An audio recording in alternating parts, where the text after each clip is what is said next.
Well, welcome everybody to the Resilient Leadership Podcast, where everything that we talk about is aimed at helping you to lead with a greater sense of calm, clarity, and conviction, even in disruptive times. And my name is Bridget Tyre. And as always, I am joined by my trusty collaborator and colleague and friend, Irvine Nugent. And Irvine, our listeners can't see this, but we are both decked out in a beautiful blue color. Today, we were in telepathy. Is that what they call it? I think so. I'm not sure. Would this be like baby blue? Is it? I'm not sure what it is. It's a baby blue. It's a baby blue. Yeah. You're looking sharp. Yeah. How are you?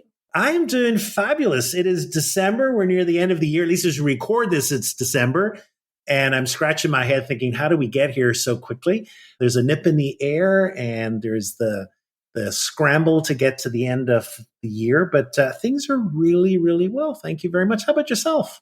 Doing well, thank you. Yeah, I love this time of year. You know, what's not to like about the holidays? And I was thinking today, I was sitting at the table doing a little work and I looked up and on our table is it's decorated with a bunch of like Christmas ornaments that twinkle in the lights and the light was shining in from the windows, slanting in and they were just sparkling. And I just thought, where we are, it's a bleak kind of winter time. Yeah. And to see something like that, it just adds warmth and dimension, right?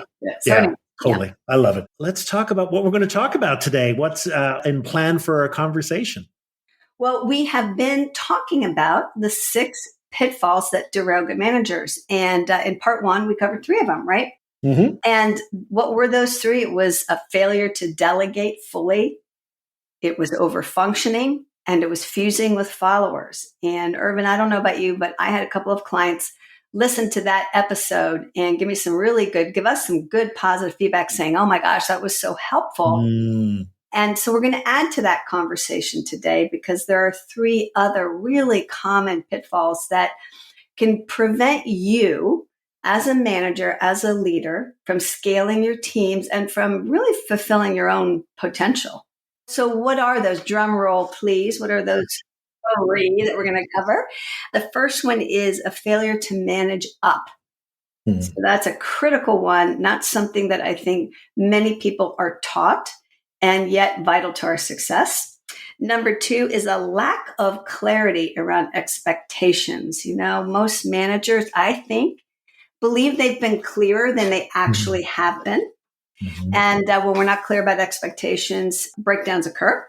And the last one, and it's a goodie, which is avoiding the performance improvement conversation. Yeah. I think, Irvine, as we'll discuss, that's one that trips up a lot of folks. So as you heard me articulate those 3 pitfalls, Irvine, I'm curious, was there one of those 3 that ensnared you the most when you were managing, or from the perspective of a coach that you see most of your clients falling into? It's really interesting. It is that time of year where, at least I know from 2 or 3 of my client organizations, where they are doing performance evaluations. And so it all comes up. And what's interesting is in there is for some people, there are some that are okay. And then for others, it's like they take so long to do them. And I think I'm always curious about what's going on there. Is it a fear that there'll be a little conflict, or, sometimes, I don't know what to write. And what's that, a failure of clarity or a failure of paying enough attention? But there's a lot of energy. And for some people, this really, they hate it. They absolutely hate going about it. Yeah. And it's not just writing. There's more going on here. There's an emotional turmoil going on within them. So I think this actually is one. And I wonder as well, one person gave me a really interesting insight. He said, when we were working in person in the office, it was easier. Now that people are virtual, I feel I have less to go on. So there's, I think if I had one that really jumps out at me, especially this time of year, it's that third one. I hadn't thought about that, but the hybrid work environment does make it a little more challenging. Yeah. Because you're probably having less touch points, you're having less observation points. Yeah. I get that totally. Yeah. Well, why don't we jump into that first one, which was about managing up? Yeah. So like I said in the intro, I don't think this is a skill that is taught anywhere. Like, I don't know, I think you went to business school and got your MBA, Irvine, but I know a lot of clients, they go to business school, then they get the MBA, and I don't think this is taught. And so many of my clients haven't really mastered it. Yeah. And yet, if you don't become adept at managing upwards, what I've noticed is inevitably you plateau in your career and you don't know why. And you get really frustrated. And this is one of the contributing reasons. Mm-hmm. So let's start with the definition. What do we mean by managing up? Because what we don't mean is kissing up. Some people might assume. So here's a definition of it. It's about mindfully and consciously forging a positive and productive relationship with your boss and other senior leaders, such that you're able to obtain really good results for them, for yourself, and for your team. And if you think about that, it kind of happens organically with a manager that you just naturally get along with and that you click with. So you don't even have to think about it because there's just a connection there that seems so natural. But of course, not every manager that we work for or with is going to be somebody we vibe with. Managing this relationship in a proactive way is actually our responsibility. Now, I think a lot of people make the mistake of thinking, well, I'm not the manager. They're supposed to manage me in our relationship. I'm not responsible for that, but you're half of the equation. And so, in fact, it's part and parcel of your job to really think strategically and mindfully about how to make this relationship work for you, even with managers that you don't click with. And I would say, especially with those. So I don't know, Irvine, do you agree that this is a skill that people often miss? And do they own it? Do they see it as part of their job description? Or do you think that flies under the radar for most people? Yeah, I absolutely agree that this is one of those that do fall beneath the radar. I think so much energy goes into dealing with your own direct reports, managing them. And, it's interesting in coaching conversations, sometimes they may not say it with these words, but certainly the flavor is there. And it's said, I'm doing a good job to the extent that there's no issues, that basically it's a smooth running. And that's it. So in other words, it's all about how I deal with my direct reports. And if everything's smooth there and there's no complaints, no, then it's fine. And what's totally been missed is that other end is that you have such important data about what's happening on the ground, of what's happening with other people. These are insights that your boss needs in the decision making and everything. And to really see yourself as a collaborator providing information that perhaps so often could be bypassed. You talked about, stalling the career, and I agree with that as well. It's that, if the only thing that a manager sees is, well, they keep their staff in line and there's no problems. But it's like, yeah, they do that. And they're really giving me great insights. They're giving me, kind of like where I can see that I can depend on this person. All of that is really important. Yeah. And I think we just people don't spend enough time thinking of that aspect as well of their role. Yeah, I really like how you put that, Irvine, that your job is to provide insight, missing pieces of the puzzle you're managing, right? Because you are more boots on the ground person. You have a different perspective. And if you're not consciously managing that relationship and seeing it as your responsibility, like you said, you'll likely not go there. So that's the first, I think, most important strategy is own the relationship. And even if you don't like your manager or you don't click well with them or they frustrate you, own it still and figure out a way to at least make it work. You might not like your boss, but if you can make it work, then it works for you, right? Yeah, absolutely. Okay, so what else, Irvine, can people do? Like, what's another important strategy for managing up? So I think, one of the things is really spend some time and get to know who your boss is, who your manager is. And what I don't mean that is don't go out and have drinks with them and, have a chat, etc. But you can do that, of course. But what I mean, are you really observing them? Are you observing some of their behaviors? Are you observing, say, like a classic one is like in terms of communication, how do they like to be communicated with? Have you thought about that? Do they tend to love detailed emails? Or if they're like me, they run a mile whenever there's an email and gives me anxiety. I want, something brief and to the point and bullet points. What is the preference? And, sometimes they'll say, well, I don't know. Ask. It's like, I'm just checking base. How do you want me to communicate with you? Like, would you prefer a detailed email? Would you prefer some bullet points?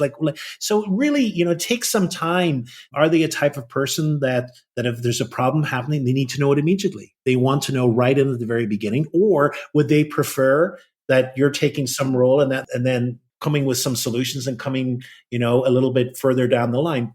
People have different preferences. And so part of that is really working. How can I really gel with this person and give them the information and also how they like to receive it? How does that resonate with you, Bridget?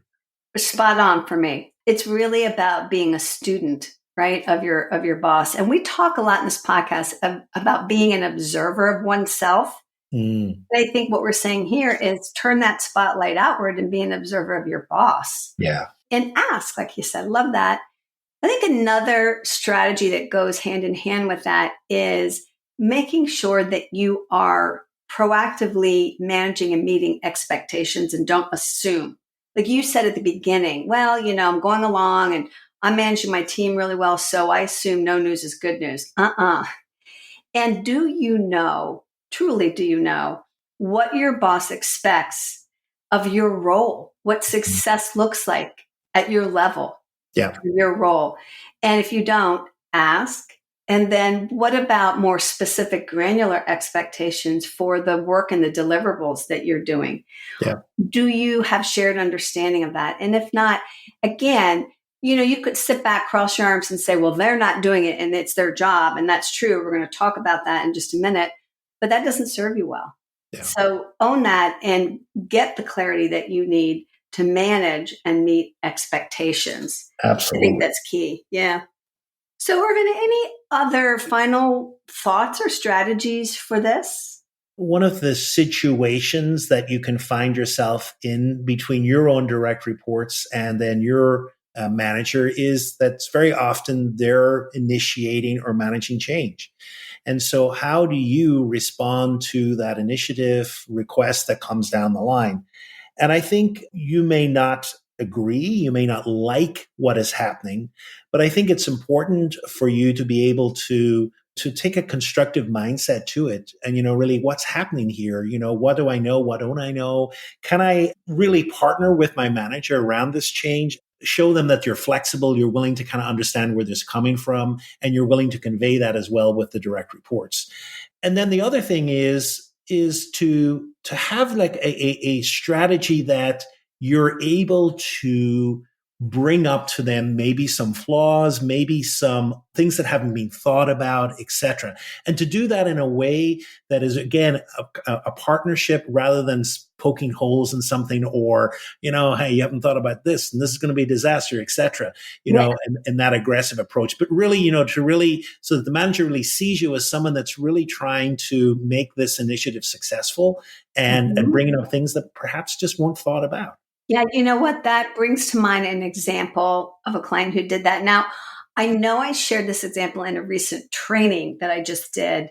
I don't think I brought this up in our last podcast episode, but stop me if I did, Irvine. Sure. And the example is of a team that was disgruntled because the boss had scheduled, I think it was a 7:45 a.m. Monday morning meeting every week, standard. And it was a fairly robust meeting where everybody had to check in and give a detailed report on their projects. And of course, what that meant is everybody was working Sunday night to get ready for that, right? And so they were ticked and they were complaining and grumbling to each other about it. And it was a virtual call, but nevertheless, 7:45 a.m. All right. So one of the women on this team decided that she would talk to her boss about it. And here's what she said. She asked permission to share something, which is critical. She said, would you be open to me sharing an observation about something I think could work better? And the boss, of course, said yes. And she said, that Monday morning meeting at 7:45 a.m., I know you've complained at times about it not being as robust a conversation as you'd like. And I think I know why. And I have a suggestion. And she said, I think people are scrambling to work Sunday night to get prepared for that. And they are not always as prepared as they would like because it's early Monday morning. Maybe they were doing something with their family Sunday night, whatever. Would you be open to moving it to like 11 a.m.? I think you might get better conversation from everybody. Do you know that manager did move it and thanked her for it and actually said to the team, I welcome constructive suggestions. I may not always take them, but I welcome them. So I think that's a perfect example of, love it. Yes, right? Yeah. Absolutely. Yeah. Yeah. Now that takes a lot of finesse and a little bit of courage, a little bit of guts, but we can all do that. Yeah. Yeah. I think so. Yeah. Very important. All right. So that's managing up. And if you're not doing some of the things that we talked about, that might be a pitfall for you to pay attention to. But there's another one. We have two more. Yeah.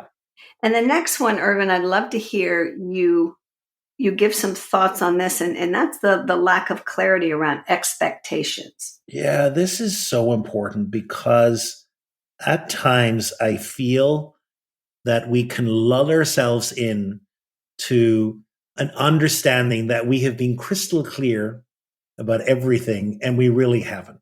I work quite a bit with scientists and engineers, and I'm always reminded of this because we'll have an activity and I will outline what the activity is about. And I will think that I have been crystal clear. There is nothing and they will come up with about 15 more questions, which will let me know that I really wasn't clear. And I think, that's just a little example of something that what happens is that some of us are better at articulating, communicating expectations. And I think that's really important. People, if we can just take for the very basis that most people want to succeed. They want to do a good job. And part of that is clarity around, what is it? What is required of me? How do I succeed? And has that really been expressed? It's that old saying, people can hit their target if they don't know it's there, So have we really delineated out what does success look like? What is my expectations of you? And, it's understandable because we are in a situation of increasing pace where everyone is busy. Everyone, has a multiple different things to do. So you can just understand how at times, people don't think, well, I don't have the time to lay it out, et cetera. And the problem is if you don't lay it out, you're setting yourself up for potential failure, disappointment, redoing it again. So I think we can do a lot better in really taking the time to lay out what is the expectations, what are the roles, what's the responsibilities, and really checking in, not just once, but checking in kind of multiple times. Are we on track? Is everything being laid out? Do you agree with that? Is that something you see, Bridget? Yeah, I mean, the main thing that you said that I couldn't agree with more is that most managers think they've been clearer than they actually have been because you have the conversation inside your own head a lot. Yeah. You might talk to other people about it. It seems like you've communicated it, but really what you've done is you've thought about it a lot. Yeah. And maybe you communicated it once, yeah, or twice. So yeah, I totally agree. And so I would leave with our listeners a simple question. If you think this might be a pitfall that you have fallen into from time to time, a simple question to reflect upon. And it's this: where might my employees need more clarity from me and about what? And to just sit with that, because undoubtedly something will surface there, right? And it might be around expectations, but it might be some of the other things that you mentioned. And in this day and age, I think too many of us go from meeting to meeting, from executing frenetically, and rarely step back to think and get clear. And don't let that happen to you because, as you said, Irvine, if you do, you are setting yourself up for breakdowns in delivery, breakdowns in communication, and so forth. So true. I love that question. So then let's move to our sixth and final pitfall, or third today. This is a doozy. It's avoiding the performance improvement conversation. And I have a feeling, Irvin, that when you were a manager, you might have avoided this on occasion. Just a little. I could see it on your face when I said that. I don't know, probably I would say 90% of the people I've coached, inevitably a conversation comes up in our coaching about how do I tell so and so about this, right? So why do we avoid it? And I think there are some basic reasons. I mean, one is we're not really trained how to have this. It's kind of like we're not trained how to manage up.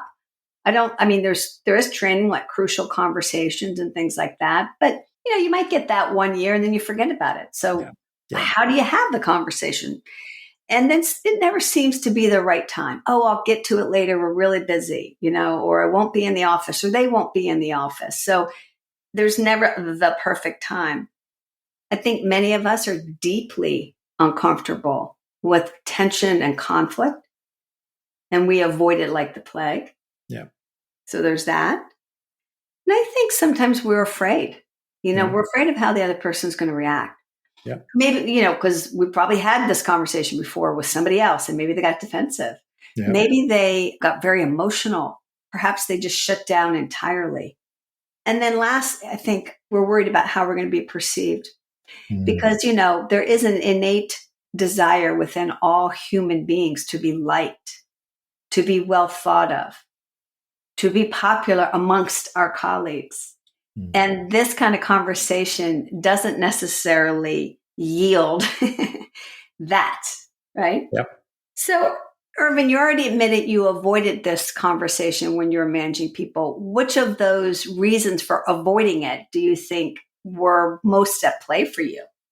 For me, it was I'm pretty conflict averse. And so in my mind, I would play out scenarios of how it would happen. So in my mind, I would bring something up. It would lead to an argument. I don't want to be in an argument. And so this would, and then I get into a mind game of, it'll sort itself out, which it never does. It never sorts itself out. You got to always, bring it up, etc. So for me, it was that. And I see that a lot. And I think as well, people, I love these points as well, because I see what clients as well, they just, how do I structure the conversation? Where do I begin? And actually, if I could just say, part of it is the lack of clarity as well can lead to difficult conversations. Because I really think part of that is because there's no clarity, we don't have specifics for these conversations. It's kind of this feeling they're not really doing a good job, but with more clarity would have more specifics, which would actually make these conversations a little bit easier because we can actually deal about the conversation. So it's really a knock-on effect. There actually is one other thing, because the way this is worded is about a performance improvement conversation. The other thing as well I just bring up here is that sometimes we're so relieved that when we have a high performer, the performance evaluation as well is pretty blah in the sense of it is, you're doing a great job, keep up the work. And really then those conversations are important too, of really challenging that person, because I think they want to grow as well. And so often I think we can let people coast because they're not a problem and just leave them be. So I think, all these performance improvement, if it's poor performance, even if it's good performance, people need to be challenged. They need to have this set out. And I think that's such an important skill. And what we know is that people leave positions because they don't feel they're developing. They don't feel they're improving. So in many ways, we are providing a service to people because we're helping them improve and grow.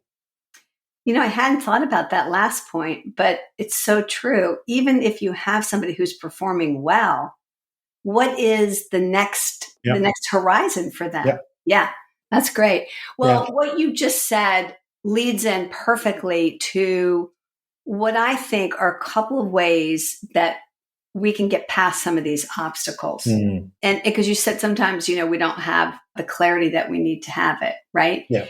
So I'm gonna share 3 thoughts, and then Irvin, obviously, I'm going to ask you to share some additional ideas. But the first one that came to me is, if you want to lean into this conversation instead of avoiding it, I think you have to reframe it.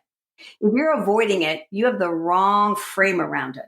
And may I suggest this frame, that when you engage in a conversation like this, it is an act of kindness, decency, and fairness.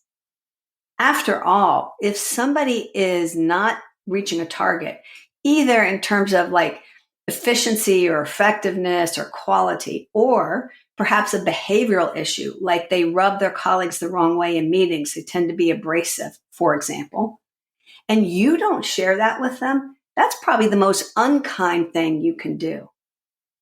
And I think we hide behind this idea that, oh, I don't want to hurt somebody, or I don't want to be, but it's the kindest thing that you can do. Mm-hmm. And nobody has a chance of correcting any of this if they don't see it and people don't tell them about it. So that's one. Prepare well by getting clear on the performance gap. So the performance gap is simply, all right, this person is doing something like this, but they need to be doing it like that. Describe that in vivid terms, right?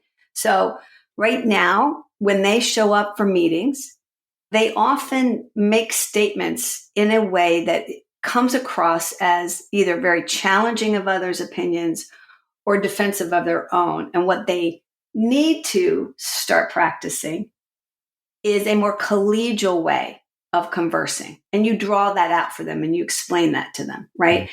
So back to your point, if you're not clear about it, they ain't going to be able to close that gap. And I often ask people, okay, so what's the issue? And they start talking and I can tell they are not clear.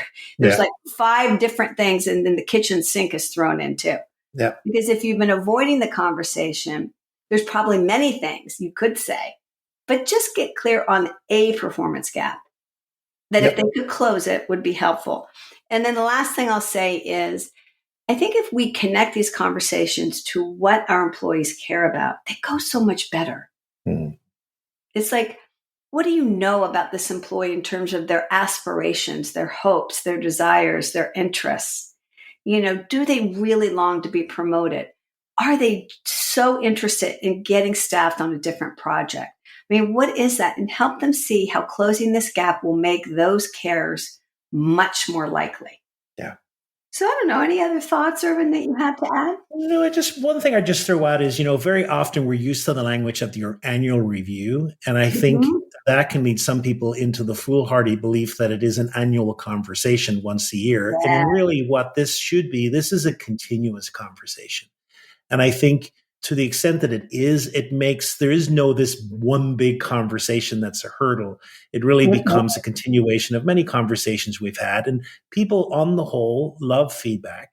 And if there's an expectation, that, hey, that this is part and parcel of the role, I'm going to give you feedback and we're going to work in this together. And we're going to have lots of little conversations around that. Then I think it breaks it down and it doesn't become this huge conversation that needs to happen.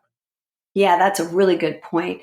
And Irvine, I want to tell our listeners that a while ago, over a year ago, we did an episode called How to Turn Around Underperformers. It's episode 37. Yeah. And in that episode, we go deeper into this and we provide a format for these conversations. So if this is a pitfall for you, for those of you who are going, yes, check out that episode.